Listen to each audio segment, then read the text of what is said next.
Welcome to Peachtree Injury Talk with attorney Jordan Jukes.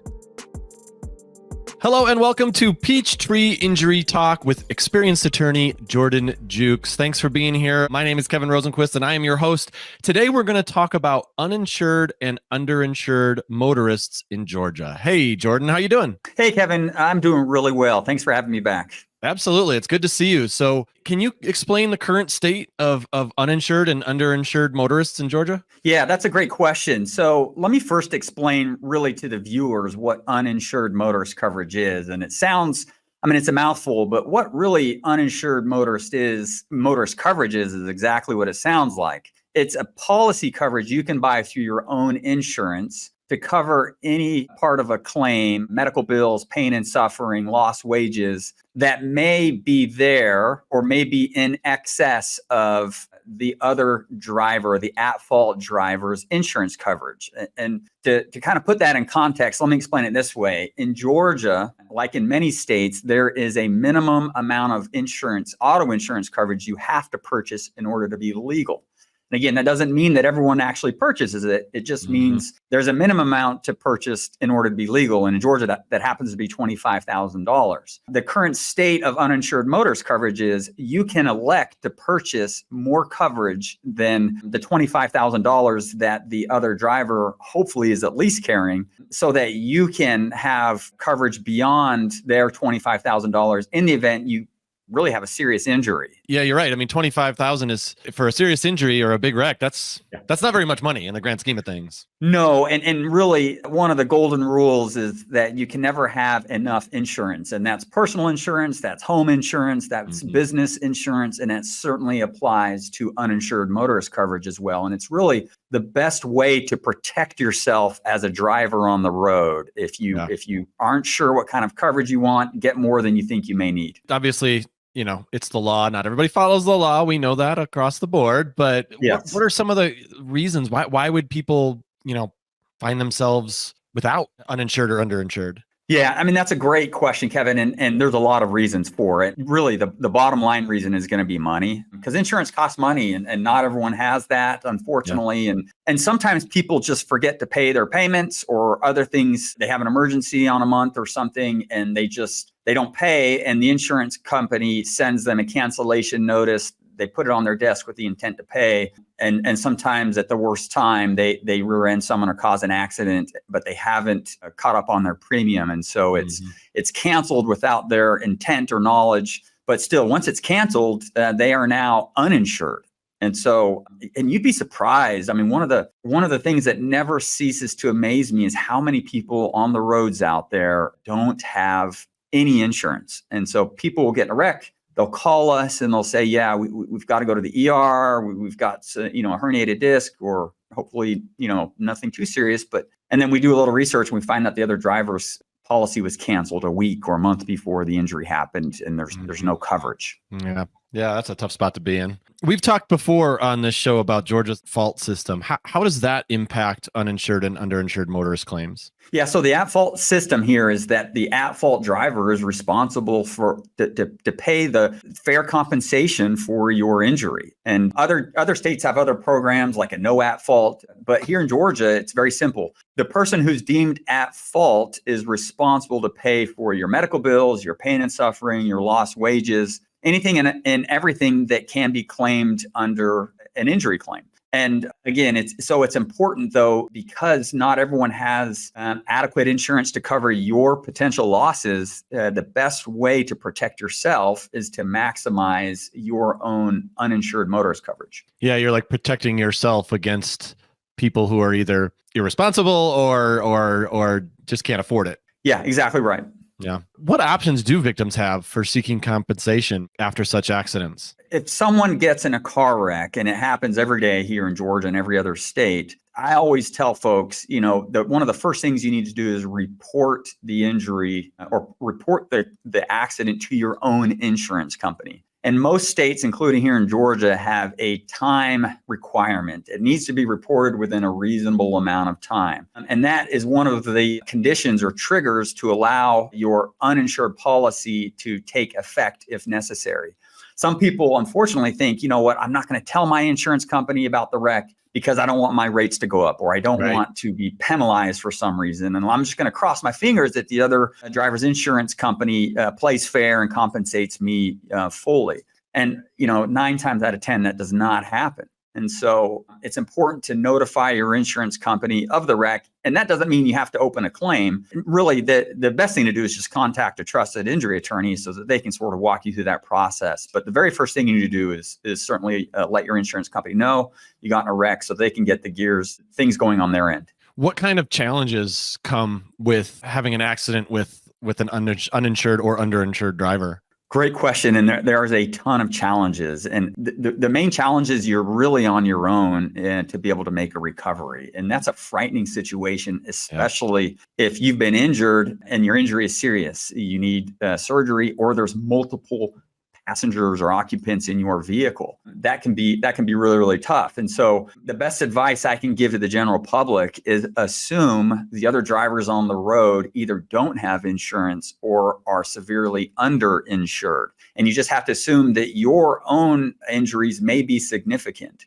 So to me, one of the best tips I can give, best advice I can give is purchase uninsured motorist coverage equal to the amount of your liability coverage. For example, if you have purchased $50,000 or $100,000 of liability coverage, meaning if you injure someone, that's what your insurance will pay, then you should also have $50,000 or $100,000 of uninsured motorist coverage. But the biggest challenge out there is just that there's that person who hit you, who caused the wreck, doesn't have any coverage. Which, if you don't have health insurance, if you don't have good relationships with doctors, you don't have access to healthcare.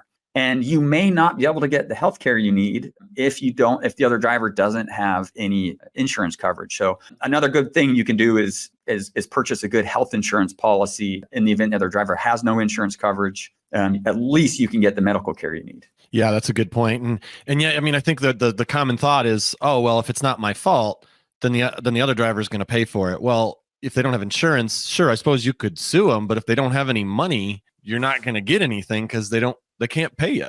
Yeah. And Kevin, you're exactly right. And people ask me all the time where I want to go sue this person that didn't purchase insurance. Well, that sounds nice. Yeah. But the problem with that is in theory, and the idea is people purchase insurance to cover their assets, to cover their own ability to live life in the comfort situation they want to. If they have a home, if they've got a car, if they've got money in the bank account, they're going to purchase home and auto insurance sufficient to cover that. So if you have $100,000 in assets that in theory a court could come and take, through a valid judgment, then you purchase $100,000 of home and auto coverage, which really isn't that much money in the grand scheme of things. So if a person is not able to purchase that and really is unable to purchase the state minimum of $25,000 of coverage, or just can't pay their own insurance bill, any lawyer is going to tell you file a suit against that person. And what's going to happen is 9 times out of 10, they are going to declare bankruptcy, and your suit will very likely, your legal lawsuit against them will very likely go away very shortly, and you're not going to be able to recover anything against that person. Yeah. Those are important things to remember when you think about insurance, and things that a lot of people don't think about when they're shopping for insurance. We just look at that final price. Sign me up. And that's a really good point, Kevin, because a lot of people out there, for good reason, great reason, will go to their insurance agent and say, my policy is $120 a month. What can we do to make it, under $100 a month? And what often happens is the agent will tell them, well, let's cut out uninsured motorist coverage. And the unsuspecting customer will say, well, do I really need that? And the agent will say, no, you can get by without it, which is technically true. I tell people it's the cheapest dollar for dollar coverage you can buy. It's much cheaper than just getting a liability policy. If your liability policy is $100 a month, your uninsured motorist policy is $3, $4, $5 a month to add on. So it's really a good choice to buy that. The savings you get from cutting off your uninsured motorist policy is not worth the risk that you expose yourself to. Right. I tell you, every time I talk to you, I feel like I should go look at my policy. Yeah, sorry about that. With your agent to say, hey, am I covered here? I mean, I would do that once or twice a year at a minimum. Yeah. Just to revisit, and things change and all that. So yeah, it's funny. Do you have any like a case study, real life example of an underinsured or uninsured auto wreck and how it turned out? I could give you five off the top of my head. It's actually a really regular occurrence. It's Yeah. scary on how Yeah. much it happens. But let me kind of tell you practically what happens all the time is, we'll get a driver who, I mean, again, I would say in at least half our cases we see this, but our client comes in and says, "Hey, I was hit by a car.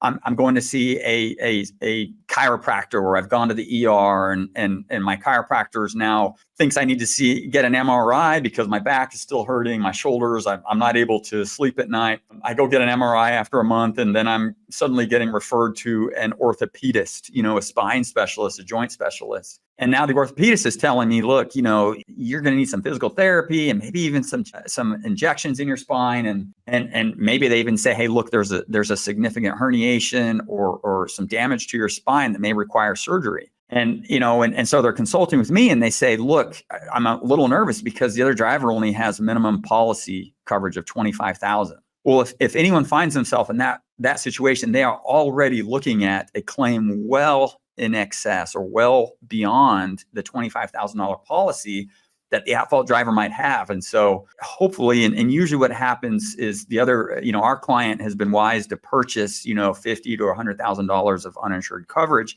And I can tell them, look, we can for sure get the other driver's 25.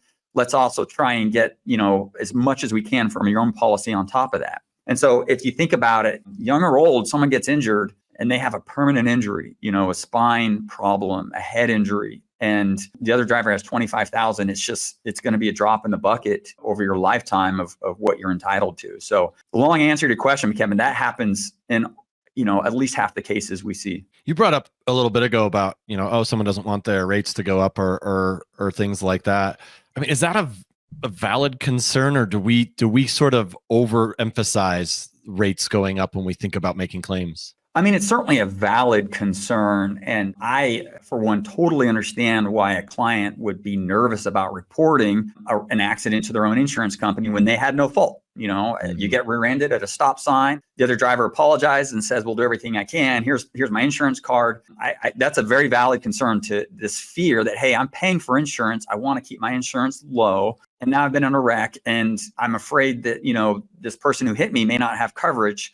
Why should my rates go up because of a no-fault accident? The easy response to that, Kevin, is that in Georgia, the law, what we say the black letter law or the clear law, is that your insurance company is not allowed to raise your rates if you've made a no-fault claim. In other words, if you're not at fault and you have to make a claim against your own policy for whatever reason, the insurance companies are not allowed to raise your rates because of that. Interesting. I didn't know that. Yeah, but here's the practical thing, and this is kind of what's unfortunate is insurance companies, if you've driven a car for more than 6 months or a year and paid your insurance, that insurance rates go up for whatever reason, any reason other than the you being in a wreck. I mean, insurance company can raise their rate because of a bad wildfires in California. They'll raise their auto rates here in Georgia, or hurricane season is bad like we're having this year. And so one thing is true about this industry, and that the insurance companies are constantly raising rates. And so you just kind of have to expect that, but they're not allowed to raise your rate if you make an uninsured motorist claim when you have no fault. Okay. Well, that's good to know. I'm glad we touched on that, because I think that might be something that not a lot of people realize. Yeah, for sure. What steps should drivers take to ensure they have adequate coverage? I mean, just look at their policy, talk to their agent, just what do you recommend people have? Yeah, I mean, you hit the nail on the head there. Everyone hopes that you don't need insurance, but It's much better to pay for insurance and not use it than to not pay for it and need it.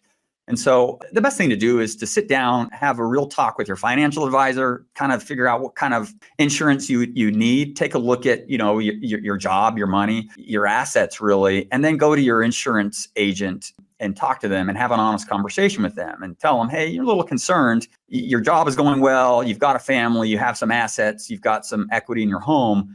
You want to make sure that you're covered. There's something really important that you have to consider in Georgia as well, and that is there are two types of uninsured motorist coverage. One is called reduced by, and the other one is called excess or stacking. And I don't want to get into the weeds here, but it's actually a pretty important distinction. Reduced by is, by definition, when you buy insurance coverage, let's say you buy $25,000 of uninsured motorist coverage, if you elect to have that reduced by, that means it's reduced by whatever coverage the other driver has. So if the other driver has $25,000 and you've purchased $25,000 of reduced by coverage, that means actually you have zero coverage because you've only purchased 25 reduced by the at-fault party's liability coverage. So my advice to my clients is get excess coverage, that or stacked coverage. That means your uninsured motorist coverage will be in excess of what the other driver has. So if they purchase $25,000 of legal limit coverage and you've purchased 25, then that means you actually have $50,000 of coverage because it's stacked on whatever the other driver had. And